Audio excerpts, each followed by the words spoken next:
Niloufer lab అగ్ని ప్రమాదంలో ఎవరికీ ఎలాంటి ప్రమాదం జరగలేదన్నారు ఆసుపత్రి సూపరింటెండెంట్ డాక్టర్ ఉషారాణి. సాయంత్రం నీలోఫర్ హాస్పిటల్ మొదటి అంతస్తులోని ల్యాబ్లో స్వల్ప అగ్ని ప్రమాదం జరిగిందని చెప్పారు. ఫ్రిడ్జ్ దగ్గర రబ్బర్ పదార్థాల వల్ల ఎక్కువ పొగ వచ్చిందని తెలిపారు. పేషెంట్స్ కొంత భయాందోళనకు గురయ్యారని, కానీ వెంటనే తమ సిబ్బంది మంటలు ఆర్పేశారని అంటున్న నీలోఫర్ ఆసుపత్రి సూపరింటెండెంట్ డాక్టర్ ఉషారాణితో మా ప్రతినిధి Vamshi face to face. Niloufer ఆసుపత్రిలో స్వల్ప అగ్ని ప్రమాదం సంభవించింది. షార్ట్ సర్క్యూట్ తోటి స్వల్ప అగ్ని ప్రమాదమే అయినా నీలోఫర్ ఆసుపత్రిలో వందలాది మంది చిన్నారులు చికిత్స పొందుతూ ఉన్నారు. అసలు ఈ అగ్ని ప్రమాదానికి గల కారణాలు ఏందో మనం తెలుసుకునే ప్రయత్నం చేద్దాం. మేడం చెప్పండి, ఈ అగ్ని ప్రమాదం ఏ సమయంలో సంభవించింది, దీనికి గల కారణాలు ఏమంటారు?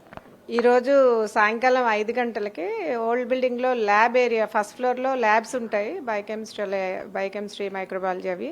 ఆ ల్యాబ్స్లో ఉండే ఒక ఫ్రిడ్జ్ వైర్ కొంచెం ఓవర్ హీట్ అవడం వల్ల చిన్న షార్ట్ సర్క్యూట్ సంభవించింది. దానివల్ల కొద్దిగా ఫైర్, ఇది వెరీ మైనర్ ఫైర్ యాక్సిడెంట్. దాన్ని వెంటనే మా సిబ్బంది గుర్తించి ఫైర్ ఎక్స్టింగ్విషర్స్ ఇమీడియట్గా ఆర్పడం జరిగింది. మా వేణు అనే ఎలక్ట్రికల్ ఇంజనీర్ వాళ్ళ టీం, అలాగే మా దగ్గర స్పెషల్ ప్రొటెక్షన్ ఫోర్స్ వాళ్ళు ఉన్నారు, సూపర్వైజర్ నవీద్, వీళ్ళందరూ ఇమీడియట్గా రెస్పాండ్ అయ్యి వీళ్ళకి రెగ్యులర్గా మేము ఫైర్ సేఫ్టీ ట్రైనింగ్స్ ఇప్పిస్తున్నాం. ఫైర్ స్టేషన్ నుంచి టీమ్స్ వచ్చి మా స్టాఫ్ అందరికీ ట్రైనింగ్స్ ఇచ్చారు.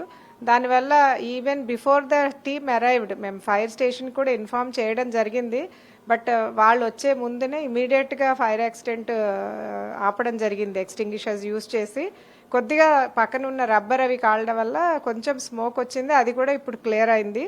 అది పేషెంట్ కేర్ ఏరియా కాదు, ఎవరికి ఎట్లాంటి క్యాజువాలిటీస్ కానీ ఇంజరీస్ కానీ జరగలేదు. అలాగే ఆస్తి నష్టం కూడా ఏమీ జరగలేదు, ఎక్విప్మెంట్ కూడా ఏమీ డ్యామేజ్ జరగలేదు. దాంతోపాటుగా ప్రజెంట్ ఏదైతే ఈ స్వల్ప అగ్ని ప్రమాదం సంభవించిన నేపథ్యంలో మిగతా వాళ్ళని వీటికి కూడా సంబంధించి కూడా ఎలాంటి జాగ్రత్తలు తీసుకోబోతున్నారు? మేము ఇందాక ఎందుకైనా మంచిదని ఆ బిల్డింగ్లో ఉన్న వాళ్ళందరినీ వెకేట్ చేయించాము. కాకపోతే ఇమీడియట్గా ఫైర్ కంట్రోల్లోకి వచ్చింది. మేము పీరియాడిక్గా ఫైర్ సిలిండర్స్ ఎక్స్పైరీ డేట్ అవుతుంది అవన్నీ చూసుకొని టైం టు టైం పీరియాడిక్గా వాటిని రీప్లెనిష్ చేస్తున్నాము. ఫ్రీక్వెంట్గా కూడా ఐసీయూ బిల్డింగ్ అలాగే ఇన్ఫోసిబుల్ అన్ని బిల్డింగ్స్లో కూడా ఫైర్ సేఫ్టీ మెజర్స్ని వాళ్ళ ఎక్స్పర్ట్ టీమ్స్ని తెప్పించి పీరియాడిక్గా చెకప్స్ చేస్తున్నాము. అంతేకాకుండా అన్ని levels, doctors, nurses, sanitation, security అన్ని లెవెల్ సిబ్బందికి కూడా ఫైర్ సేఫ్టీ మీద అవగాహన ఉండాలనే ఉద్దేశంతో ఈ ఫైర్ స్టేషన్ వాళ్ళతో మేము రెగ్యులర్గా టచ్లో ఉంటున్నాము. వాళ్ళ టీమ్స్ వచ్చి మాకు రెగ్యులర్ ట్రైనింగ్ ప్రోగ్రామ్స్ కండక్ట్ చేస్తూ ఉన్నారు.